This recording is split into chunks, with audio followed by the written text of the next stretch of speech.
안녕하세요. 감자마을 회원 여러분들, 유도사 카페 운영자 보리감자입니다. 지금 이제 유통관리사 2회차 시험이 남았죠. 이제 2회차 시험을 위해서 이제 많은 학생 여러분들께서 많은 또 노력을 하고 계실 텐데요.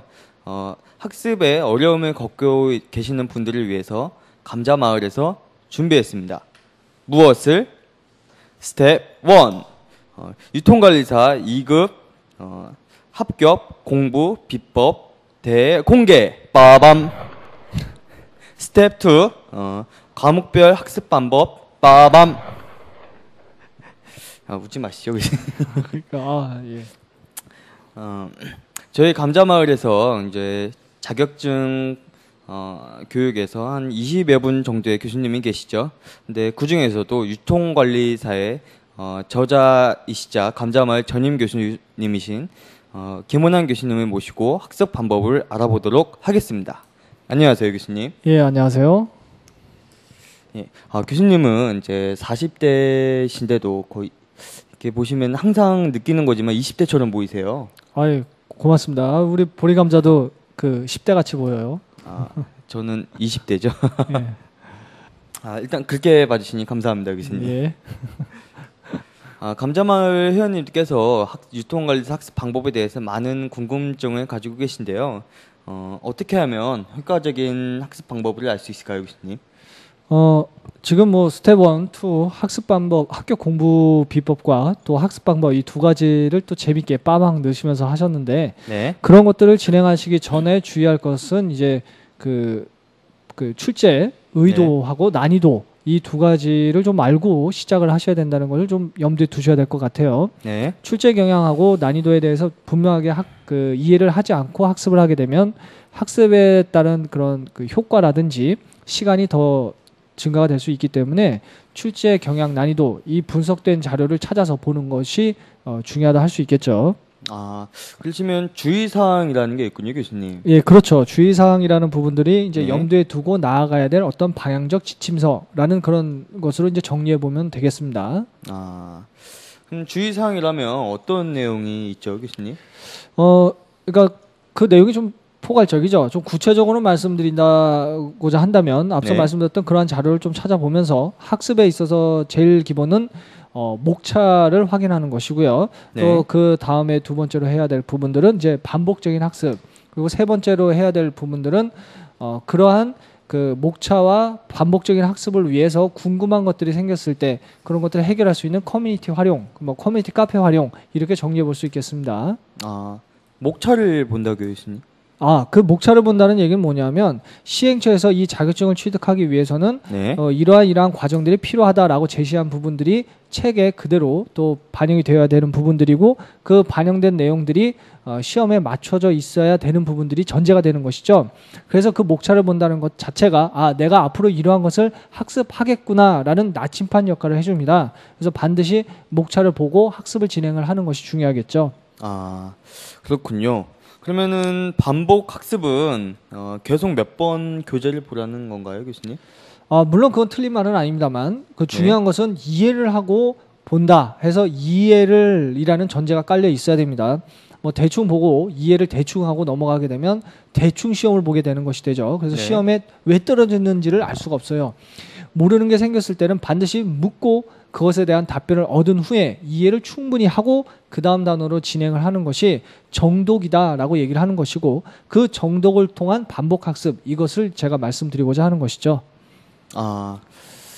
그러면 이제 학습을 할 때 학생들 입장에서는 용어 적용 문제도 확실하게 알아야 되겠죠? 그렇죠. 그래서 그 용어라는 부분들이 용어집이 또 따로 있는 것이 유통관리사가 되는 것이죠. 그렇군요. 이제 목차도 보고 학습도 이해하고 용어집도 활용했는데요. 궁금한 것이 발생한다면 교수님 어떻게 해야 될까요? 일단 질문을 해야 되고 또 답변을 얻어야 되는데 그런 장소가 있나요? 있죠. 그걸 의도로 물어봤군요. 그곳이 어디냐면 바로 유통관리사에 도전하는 사람들의 모임이라는 카페죠. 저희 감자마을에서는 이제 회원님들 한 분 한 분은 다 가족같이 생각을 하고 있기 때문에 회원님들의 이제 고충은 저희들의 고충이 될 수도 있어요. 그렇기 때문에 이제 어떤 질문을 하셔도 저희 운영자들이 이제 발벗고 나서서 뭐 저희가 모르는 부분이 있다면은 이제 교수님들께도 자문을 구해서 답변 달아드리니까요. 회원님들 질문 많이 하세요. 네. 그 커뮤니티 활용이 이제 또 그렇게 이루어지는군요. 그렇죠. 유도사 카페는 유통 용어집과 유통 핵심 요약 그리고 유통 기출 문제와 그에 대한 해답까지 그리고 해제 질문 게시판 등 다양한 이제 메뉴들을 구성을 하고 있죠. 카페를 이제 회원님들께서 운영자들이 주인이 아니라 회원님들께서 주인인 거예요. 그렇기 때문에 이제 카페를 많이 마음껏 활용을 하신다면은 충분히 합격을 하실 가능성도 있다고 봅니다. 스텝 2 과목별 학습 방법 빠밤. 네, 이번엔 이제 과목별로 어떻게 이제 학습을 해야 되는지 이제 교수님께서 말씀을 해주실 건데요. 1과목은 바로 유통 물류 일반 관리죠. 예, 맞습니다. 이 부분은 어떤 내용을 다루게 되는지 말씀 좀 해주세요, 교수님. 예, 그 모든 학생들이 다 개인적 차이가 있기 때문에 학습 방법에도 이제 물론 차이가 있습니다만 보편적으로 효과적인 학습이다라고 한다고 하면 네. 1, 2, 3, 4 과목을 설명하기 전에 앞서 목차라는 부분들을 말씀을 드렸죠. 네. 근래에는 이제 컴퓨터 세대다 보니까 손으로 이제 직접 쓰지를 않아서 금방 잊어버리는데 뭐 불편하더라도 A4 용지에다가 1과목 뭐가 나오는지 헤드라인을 쭉 적은 다음에 이 안에 어떤 내용이 나올 것이야라고 적어보는 습관. 네. 이것이 이제 학습 의 시작이죠. 방법의 시작이라고 할 수 있겠습니다. 이것을 전제로 1, 2, 3, 4 과목 쭉 1과목을 보면 네. 유통물류 일반 관리라는 것 자체가 이제 제조업자로부터 중간 상인을 거쳐서 소비자에게 뭐 제품이라든지 서비스 같은 것들이 이전되는 그러한 과정들이죠. 그래서 소매상은 누가 있고 또 제조업자는 또 어떠한 역할을 하고 도매상의 기능은 또 뭐가 있고 또 그러한 소비자들의 정보를 획득함으로써 거기에 맞는 것을 어떻게 판매할 것인지에 대한 소매 물류적인 부분들 이런 것들에 대한 개념 부분이 바로 1과목에 들어가는 것이죠. 아, 그렇군요. 예. 그러시면 유통의 개념과 물류의 개념을 이제 직접적으로 다루는 과목이군요. 그렇죠. 유통 물류에 대한 직접적으로 다루기도 하지만 다행스러운 건 깊이가 있는 것이 아니라 개념적인 부분으로 다룬다는 것이죠. 그럼 교수님, 이 과목인 상권 분석에서도 상권 분석에 대한 개념만 이렇게 다루게 되나요? 그렇죠. 물론 이제 상권 분석 자체도 개념만 다루게 되는 부분인데 네. 이 부분이 1과목에서 유통 물류 관리라는 기본적 개념을 내가 알고 또 직접 장사를 한다고 했을 때 어디에 장사를 할 것인가라고 고민했을 때 이 고민을 전제로 이 학습을 하면 아주 도움이 됩니다. 일단 무턱대고 입지를 하지는 않겠죠. 어디 네. 장소에 들어가지는 않을 겁니다. 충분히 수익이 있는지 상권을 분석하겠죠. 그래서 네. 이 과목이 상권 분석이 되는 것이고 상권 분석에 필요한 요인들 또 기존 학자들은 상권 분석을 어떻게 학문적으로 취급했는지 또 근래의 경쟁점을 어떠한 관계에 상권에 영향을 미치는지 등등이 바로 이 과목에서 나오게 되는 것이죠. 그러면 이 과목 상권 분석에서는 이제 뭐 유통 물류 일반 관리 1과목보다 이제 좀 더 심도 있게 다루고 쉽게 말해서 성공적인 입지 조건을 입지 선정을 위한 개념들이 나오는 거네요, 교수님. 예, 그렇죠. 그러니까 뭐 일단 심도 있다라고 볼 수도 있는데 네. 사실 개념 다루는 거기 때문에 분화되어진 것 중에 약간의 심도 이렇게 표현하는 게 더 맞겠죠.